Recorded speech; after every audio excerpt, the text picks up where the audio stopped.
Hey guys, how's it going? And welcome to the showdown between the Skaven led by Lord Skrolk and the High Elves who are going to be led by Alariel the Radiant. So without further ado, let's jump right into this match and have some fun.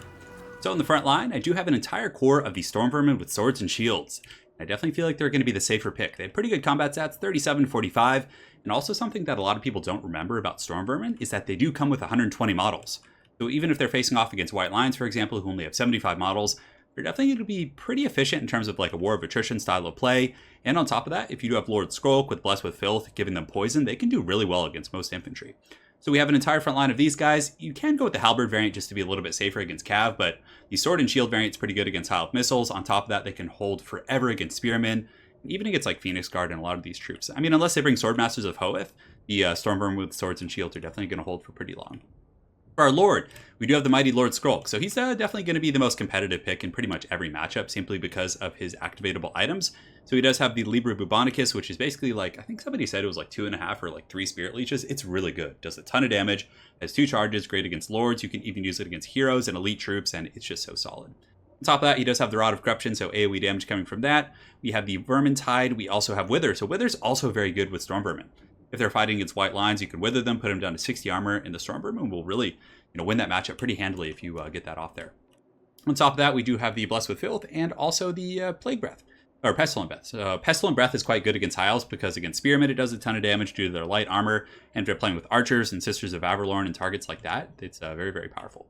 On top of that, we do also have a Warlock Engineer. So the Warlock Engineer, we just bring him for the Howling Warp Gale. So if there's a Star Dragon or, even Alariel on her Pigeon up there, any big targets in the air, we want to focus fire or keep them from charging something of ours. So for example, if Skrolk is very low and he's running away and there's like a bird of prey chasing him, you can simply use the Howling Warp Gale to pin them down. And also the Warpstone armor is really good. It's like a Mortis Engine effect. I mean, it doesn't do a ton of damage, but in a really long grindy match versus like Spearmen, it tends to, add up pretty quick. 2 groups of the Poison Wing Globadier, so we're trying something new. I figured that these guys are going to be pretty durable against missile play because of their 100 armor. And on top of that, anti-large, armor piercing, good against Cav, Dragon Princes, stuff like that. Even good against the Pigeon Lady up in the air. 2 groups of Clan Rat Spears. We also have a Warp Lightning Cannon who's going to be dropping some hot fire on these High Elves. And Storm Vermin defending that because this is a little bit more valuable, so I wanted to make sure it was well defended. And for my opponent, whole front line of Spearmen, he's got the Keepers of Flame, White Lions, the Puremain Company. So a lot of White Lions who will do well against the Storm Vermin. I'm not like trying to say that they're going to do terribly, but again, that's going to be his secondary line there. He does also have the Pigeon Lady who's going to be doing some healing, Earthblood, and the Star of Averlorn. He's got the Fireborn for anti-large, so I got to make sure my Doom Wheel can stay away from those guys, and then also regular Dragon Princes. So let's get this battle underway, guys. So Storm Vermin in the front are going to be charging into the spears, and it's going to be a pretty mucked up engagement here.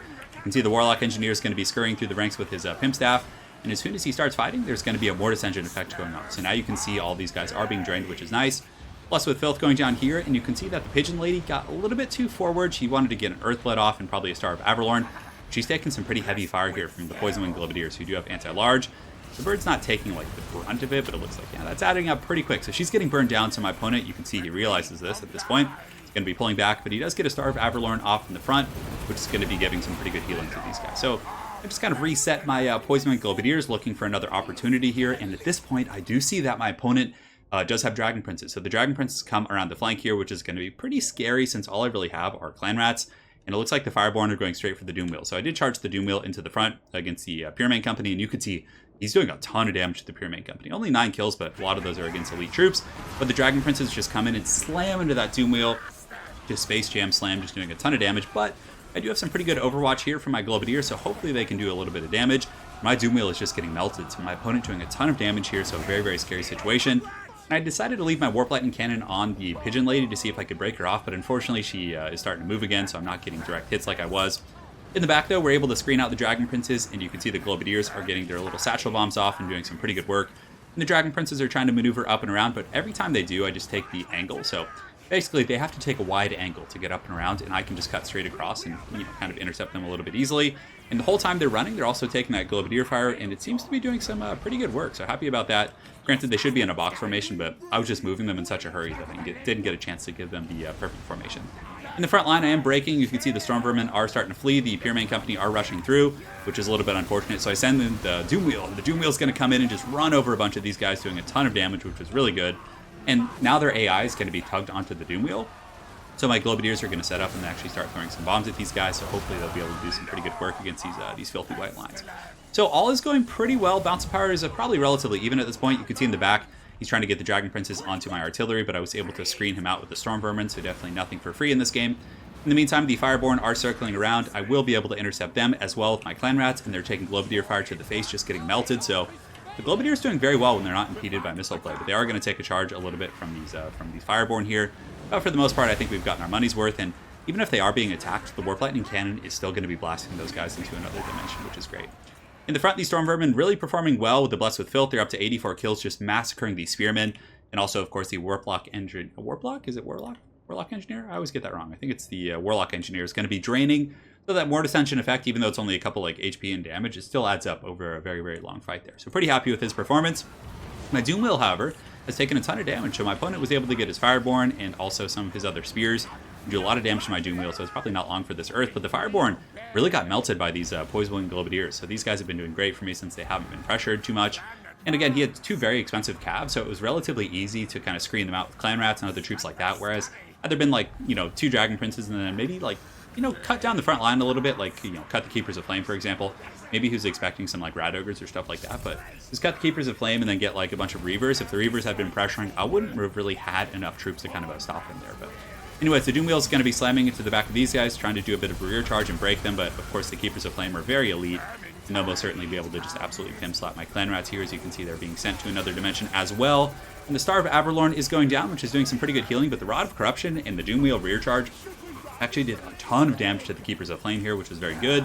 On top of that, his Noble is fighting as well. I believe it's a Noble on foot, which is pretty interesting. You usually see it on a horseback here, but the Noble has been doing some damage, and it looks like he was able to break off my Doom Wheel, which is a little bit unfortunate. So Bounce of Power is still pretty heavily in my favor, and as he is coming in, you can just see the fire and explosions as they do get kind of eviscerated, well, not even eviscerated, but melted by these Globadiers.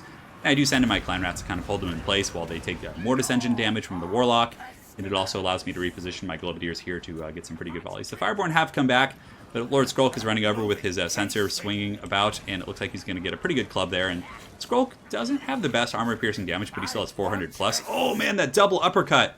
He actually took out two of those Fireborn, which was pretty insane right there. So he took out two. Looks like there's only two left. And at this point, there is a pretty big high-elf blob over here, but the Warlock Engineer, he's in his home environment here.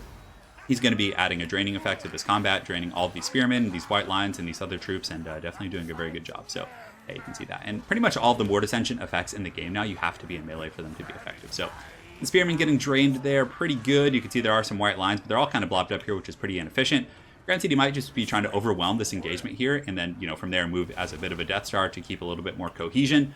But I still have my Globadiers. Lord Skrulk is pretty healthy. I have Storm Vermin in the back. Unfortunately, my opponent did come back with those Dragon Princes and was able to completely destroy my Warp Lightning Cannon. So that was some good stuff I didn't get to show you guys there, but for the most part, I think I just have too much left. You can see the Keepers of the Flame are going to shatter, and it looks like the Noble as well is going to fall to the mighty Lord Skrulk. And just look at the filth. It's the Blessed with Filth and his sensor up in the air doing some pretty good work. So let's go ahead and take a look at the breakdown. I really like the army. I felt like it worked pretty well, but if he had had like a couple archers, I think even like standard archers or sisters would have been able to just pound out my Globadier. So him not having missile play was also very nice, and him having a somewhat elite army. I mean, he had Spearmen, yes, but it wasn't very wide. It was trying to use the Star of Averlorn to really capitalize on the strength of the Dragon Princes, but they couldn't really find a home.